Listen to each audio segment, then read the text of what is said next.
Hello, everyone, at American Heart Association Scientific Sessions 2018. I'm Viet Le. I'm a physician assistant at Intermountain Healthcare at the Intermountain Heart Institute, and I'm here with... I'm Ali Jazayeri. I'm a cardiology fellow at the University of Kansas in Kansas City. Great. So, here you are. You're an FIT, and you've come with abstracts to present. But what other things? First, tell me a little bit about what your abstract was, and then what do you find helpful coming to a large conference like this? Thanks, Viet. The work that we were presenting at this year's AHA Scientific Sessions is looking at the intersection of heart failure and electrophysiology. So we were interested in appropriate device programming of ICDs in patients who have LVADs. And so we did a variety of experiments looking at how to optimize those settings, and we reported our results. Great. So what were the conclusions or the findings? So the comparison we made was in looking at a difference in the right ventricular lead sensing in patients who have dual chamber ICDs. We compared an integrated bipolar, which essentially is a larger antenna for sensing, with a true bipolar sensing configuration to see which one was more susceptible to noise from the LVAD, being that it's so close. Sure. So our real interest was in investigating this potential device-to-device interaction. And what we found in our pilot study was that there did not seem to be a significant difference between the two configurations. So there weren't any misfires or discharges that were accidental, or? There was one patient who had, and that was actually the impetus to do the study, I see. Who had 14 inappropriate shocks because of oversensing of the VAD activity. Right. And then once the settings were adjusted, those inappropriate shocks then went away. Okay, so very important work actually in our patients that have LVADs and ICDs, and you want to make sure that they don't have inappropriate shocks. Absolutely. So let's talk about AHA. Sure, yeah. What else did you find was helpful or interesting as an FIT? So this is my third AHA conference, and I have to say that it continues to be an excellent program each year. The format has changed this year. It's a 3-year program, so I feel like, a 3-day program. So I feel like that has caused things to be a bit more compressed. So I have, in contrast to the previous 5-day programming, there's some things that I wanted to go to that I feel like I had to miss out on. But sure. Certainly, for the release of the new lipid guidelines was notable and very interesting.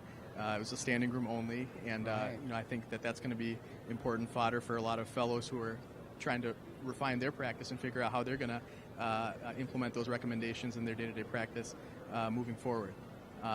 Besides that, the FIT program has been growing at AHA, and compared to last year, the program is much more. It has a number of more activities, and so I was able to attend a few of those, looking at mentorship for fellows and kind of important career advice. I think the location of the FIT lounge has improved. It's very prominent. It's right when you walk into the expo area. Absolutely. And so I think in conjunction with that, the number of faculty who come to speak with fellows and the activities designed to improve the fellow conference experience has increased dramatically. Great. So you would say that it is helpful as an FIT to come to American Heart Association? I would say so, definitely. I think it's a different flavor than the other major national conferences that take place throughout the year. It's definitely, I would say, a little bit more intimate. I think there's a lot of good access to key faculty in various areas, regardless of what your interests are within cardiology. So overall, I think it's excellent. Okay. So I also suffer from fear of missing out, FOMO, and I had the same kind of feel.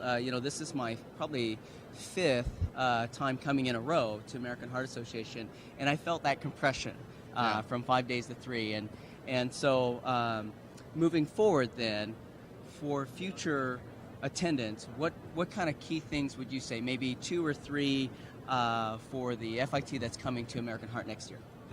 I think it's important to plan your conference out before you come to AHA, just like with any other national conference, and I think it's more so that way now in the abridged format or the shortened format.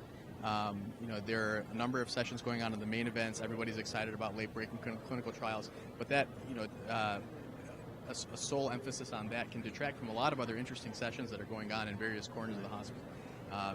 As one example, I went to an excellent ECG session led by Dr. Mel Scheinman from UCSF and Dr. John Miller from Indiana yesterday, which was really off in the corners somewhere of the conference center, but I was glad that I saw it on the schedule and that I made time to attend it. It was very informative. So I think planning it ahead of time would be the top thing. And then I think also the FIT hub itself is a good place to sort of get a sense of what's going on, get the pulse of the conference, so to speak. And so you may have come in with certain plans and then realize that there's something else going on that's more interesting to you. And I think that these areas like the Faha Lounge and the FIT Lounge are great places to exchange with other folks and see what they found most interesting.